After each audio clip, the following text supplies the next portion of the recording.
been finding it difficult to read a book these days? Like, you used to be able to read a whole book or a series of book over a few days or even a few hours. Like, that used to be me. I used to pick up a book, a novel, and finish it up, like get engrossed and finish in a few hours or a few days at once. But nowadays, it's such a difficult thing to do, and I've been struggling. You guys have been struggling. Many people are struggling too. But I was able to read a book of recent, and I was able to finish, more importantly. So I picked up a book based on recommendations. I read it every single chapter. I didn't skip anyone. I finished it and I enjoyed it, and I picked up quite a bunch of lessons. So in this video, I want to talk about how you can get back into reading in case reading is something that you like or used to like and you want to do and you're struggling like I was.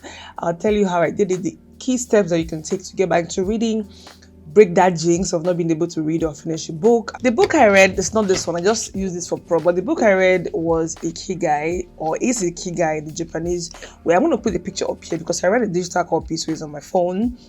So I read the digital copy, and it's called Ikigai, the Japanese secret to a long and happy life. It was written by Hector Garcia and Frances Miralles. I hope I'm calling that name correctly.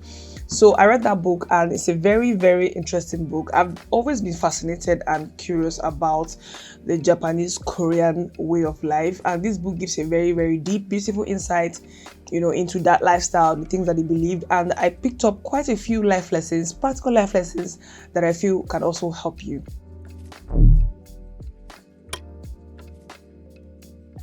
If you're seeing my face and my content for the very first time, hi, my name is Sky. Welcome to my channel. Over here, I talk all things minimalistic lifestyle, creativity, and productivity. Everything is simple, chill out here. So if you like the vibe, please consider subscribing. Reading was a very important part of my self-development growing up. I used to read quite a lot, and it's responsible for a lot of my development in terms of vocabulary, in terms of even mindset. That's how important reading was to me when I was younger, and I used to be able to read for hours on end. Like, I used to be obsessed with novels. Especially all them romance novels. I didn't quite like all them self-development or non-fiction books. So fiction, romantic fiction, that was my jam, and I used to read quite a bit. I used to read for pleasure, So there's difference between reading for academic reasons or school books, and then reading for pleasure is a whole thing for me. And I used to be able to get engrossed for hours, but now I can't anymore. And when it comes to self-development, like I said, I kind of credit reading. I credit it with like most of the things that I learned growing up. I learned things at home and at school, but reading novels gave me lots of idea or insight into worlds that are not my reality. I could read about places, I could read about people, I could read about belief system and vocabulary. For example, I mentioned before in some old videos that I used to have a stutter. I have a stutter, but when I was younger, it was way worse. I remember reading and sounding out words being one of the things that I did that could help me speak better over time. So reading is that powerful a tool when it comes to self-development. Your mind gets open, your brain gets open, you learn new things, you learn new words, you learn about places, people. So if there's anything you're trying to achieve or get into as far as career or business or occupation goes, reading is your friend. You need to get into reading. And nowadays, we are here on YouTube and watching videos, and videos are great. You can learn quite a lot from YouTube or in watching videos, and I've learned quite a bit from here. But if you want to excel in any area, I feel or advise that taking up actual text in that field, if it's something that you don't know before, even more important that you read a lot, read about business. If you're someone who is into business, read business books, read about, read memoirs, read books written by other business people. It's a much more serious way of getting information compared to some caption on Instagram or even tweets. I love Twitter and I love to read tweets, and I learned quite a lot on Twitter actually, but there's nothing like long form reading, deep reading, something that kind of engages your brain and engages your mind. So I swear by it, if you're trying to get into something new, trying to learn something new, like a new career or a new business line, please read about it. Read as much as you can. In a previous video, I spoke about how reading is a great mental exercise to keep your brain and your eyes active and sharp, and absolutely true. Scientists swear by this, and it's true. Keeping your brain active by reading, because reading is not like a passive activity. You have to actually, make sense of what you're reading, and your brain is doing that process of taking in information, processing it, memorizing it, and you have time to recall it as time goes on. So reading is a great mental exercise to keep you sharp. Apparently, based on this book that I read, this Ikigai book, and I also saw articles about this online. In your 20s, mid-20s and 30s, your neurons begin to actually die, like you begin to age, and it gets worse as as the day goes, which is like normal. So one way for you to keep your brain sharp and keep aging at bay, or keep mental aging at bay and help mental fatigue, is to read. People who are well read often seem smarter and more exposed, and they speak better, and they're just well-rounded, like better rounded than the average person. I've always admired that, which is another reason why reading is a thing to get into. You can only know so much from your school books and from your immediate environment, but reading is a way for you to expose yourself, like I said, to cultures, to places, to ideas that you wouldn't normally get from your immediate surroundings. Which is why if you want to be someone that is more rounded, more sophisticated, more exposed, speak better, think better, process better, be more tolerant of other people, reading is one way to go.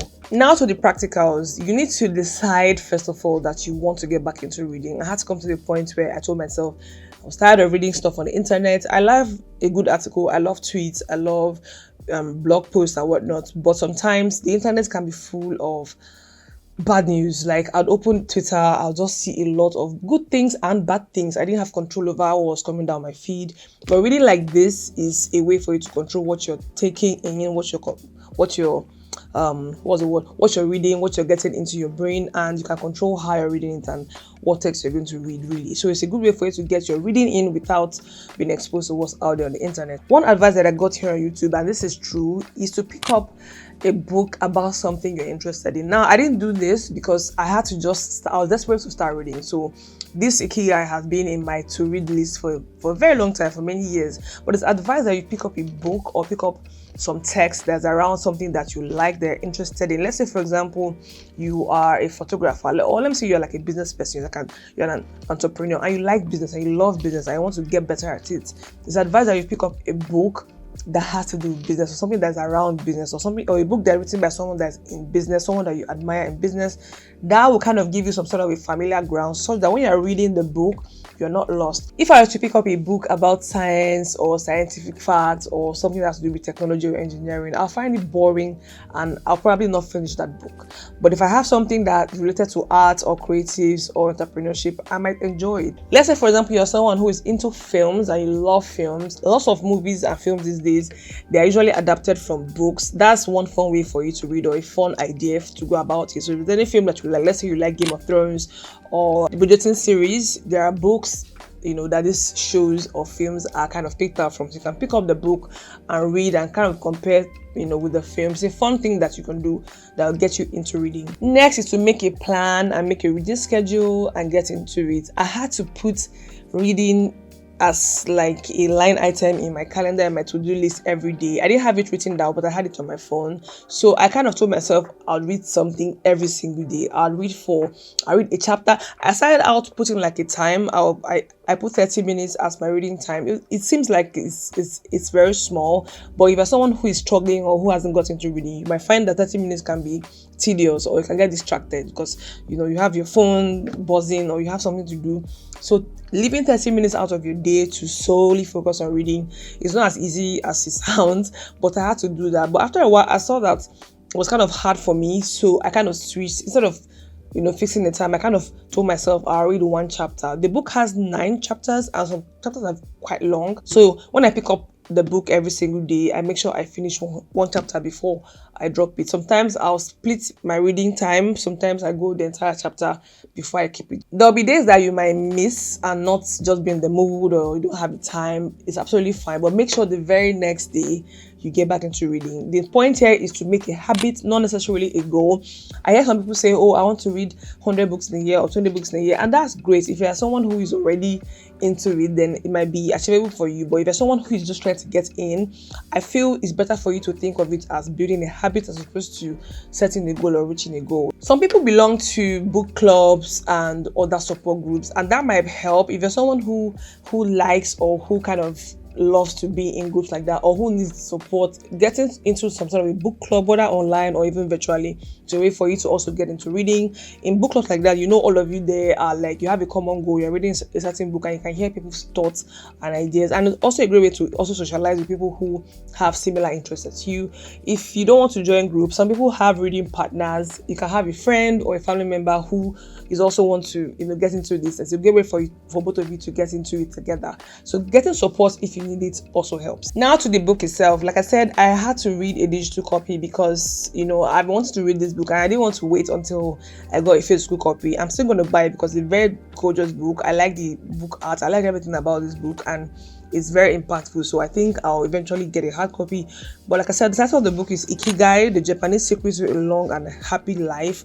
It's a very interesting book, lots of lessons. First of all, it highlights that the island of Okinawa in Japan is where they have, I think, the highest number of people over the age of 100. They have like extraordinarily long lives in that island, and data, and there's records of people of that place, or people from that place living very, very long lives. Not just long lives, long, healthy, happy life. People who have been there, they have lots of testimonies. Here on YouTube, you'll find videos and articles about Okinawa and Japanese people as a whole, and how they live very, very long, fruitful life. Now, the average life expectancy here in the part of this world is not very high. It's 50s, 60s, 70s if you're lucky, which is kind of short compared to the hundreds that I'm seeing from this place, this Japanese community or island. So that was very interesting for me. My exposure into the Japanese, Korean, Asian lifestyle is mostly through movies and books. And to be fair, I've never been there. So I know that sometimes the media represents a certain place or culture differently from how it actually is. But YouTube is like great. For here on YouTube, you find creators who are traveling, who live there. I watch quite a bunch of Japanese, Korean YouTubers, and I like their lifestyle. I like how chilled and how intentional they seem to be, and how kind of contained or self-contained they seem to be. So it's kind of different from what we have in the West or even here in Africa. Like, our lives here are quite frenzied. Now to the word itself, Ikigai. I hadn't heard it before, except within the context of this book, but I was wondering what it means. And according to this book, it kind of means the happiness of always being busy. So this kind of struck me. Like, I thought the entire point of the Japanese lifestyle is to not be so busy or not be so frenzied or caught up in hustle culture.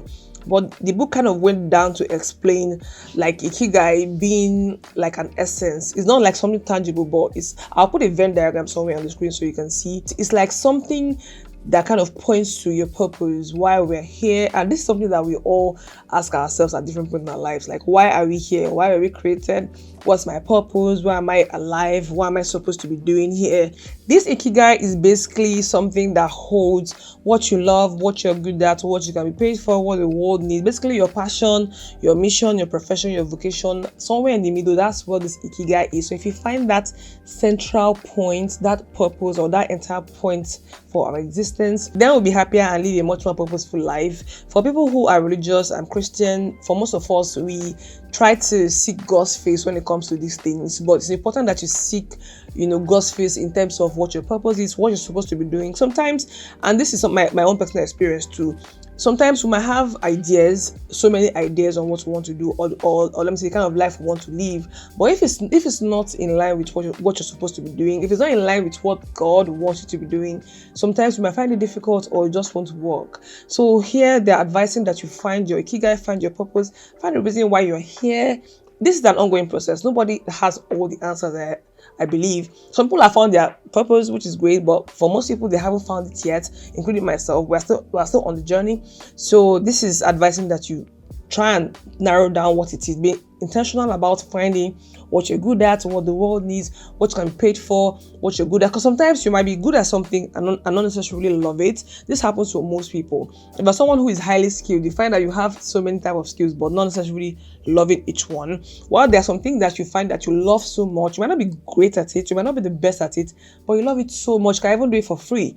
So that's like a small indication on how to go about it. I myself, I'm not a life coach or a career coach or whatever, so I can't probably give anybody the answer they're looking for here, but this book advises that you find what that center is, what that Ikigai is. They didn't just end it at the concept. They broke down practicable steps or what people do, people of that region of the world, how they arrive at their Ikigai, how they are living in their Ikigai, and how you can also live in your Ikigai. The first thing that struck out to me, and I was very happy about it because as a minimalist myself, the simple life appeals to me. Simplicity in things appeals to me. Simplicity in diet, in fitness, in lifestyle appeals to me as a person.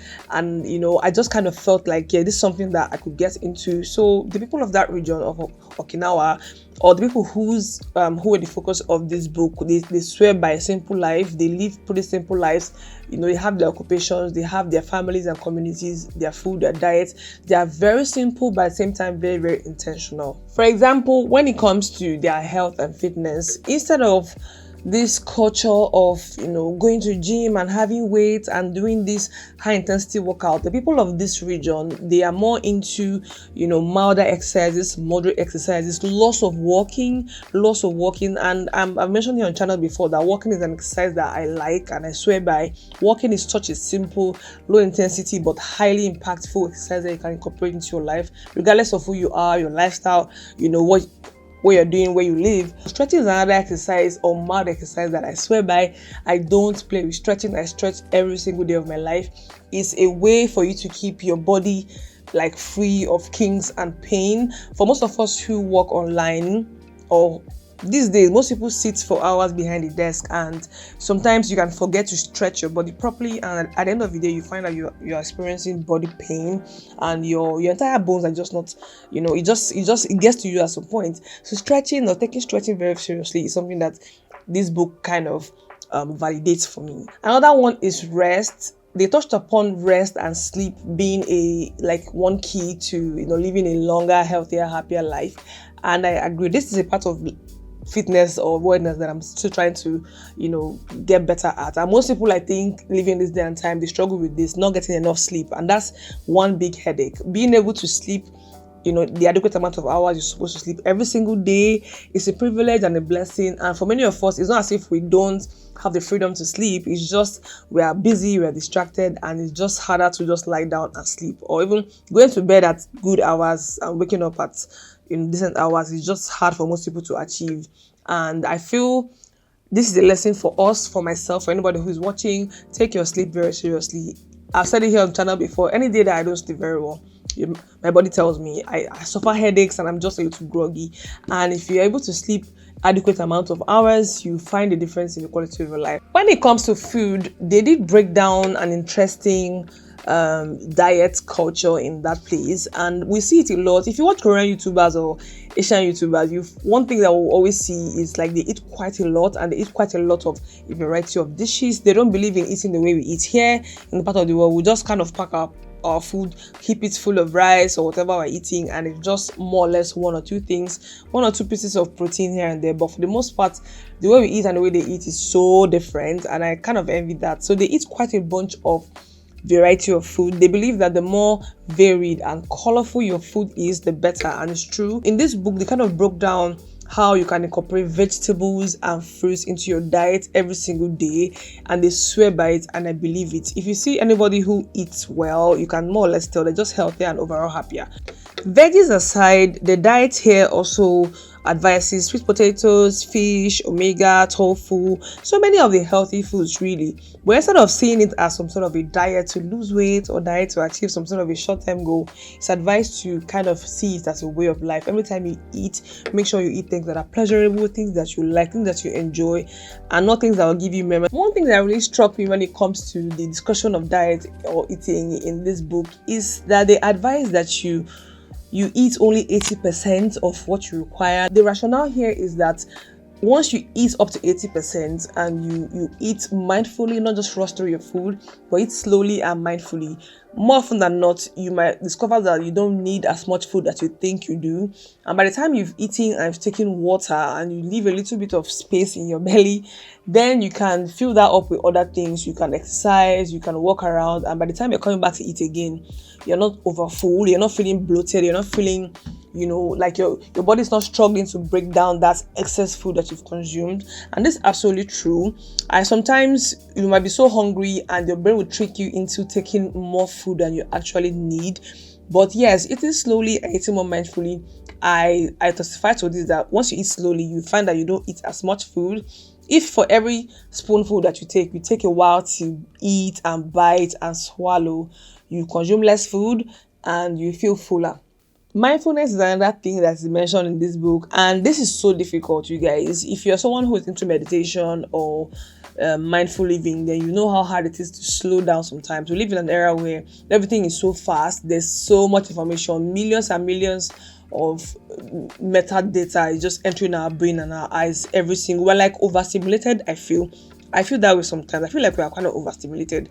So living in this era where we find it hard to slow down and be intentional, it can get to us sometimes. So it's advice here in this book to practice mindfulness a little bit more.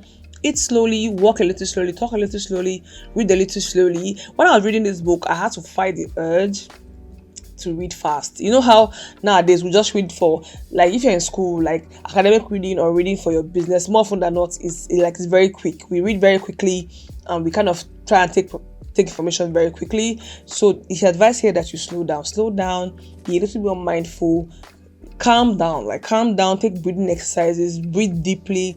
Even if you need to take out time in the day specifically to do it. Otherwise, as we're going on our day-to-day activities, eating, drinking, walking, talking, mindfulness is advised. One other big thing for the people of Okinawa is their community. So they swear by social interaction, their family and friends.